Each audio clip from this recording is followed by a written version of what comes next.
গরুর মাংস রান্না করার জন্য আমি এখন হাঁড়িতে পরিমাণ মতো সয়াবিন তেল দিয়ে দিলাম তেজপাতা 3টি, দারচিনি পরিমাণ অনুযায়ী, পেঁয়াজ কুচি দিয়ে দিলাম, লাগবে দিয়ে দিলাম,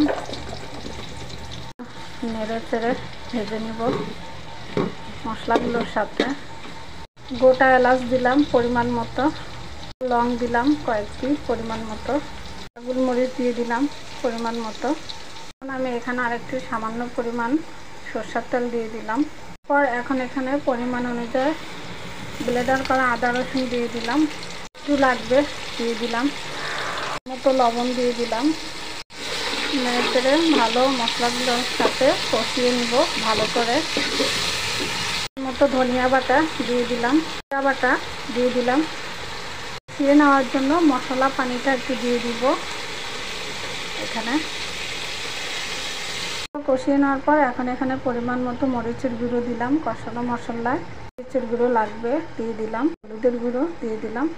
নেড়ে চেড়ে মশলাগুলোর সাথে মিশিয়ে একটু সময় নিয়ে কষিয়ে নিব। কষানো মশলার মধ্যে এখন আমি গরুর মাংসগুলো দিয়ে দিচ্ছি, ধুয়ে রাখা সবগুলো দিয়ে দিলাম। তো ভালোভাবে গোস্তটা কষানো হয়ে গিয়েছে। রান্না করে নেওয়ার জন্য এখন এখানে আমি পানি দিয়ে দিব। এখন আমি ঝোলের জন্য পানি দিয়ে দিলাম। গরুর মাংস রান্নাটা কমপ্লিট হয়ে গিয়েছে। তো মাখা মাখা করে গরুর মাংসটা রান্না করেছি, এখন নামিয়ে নিব।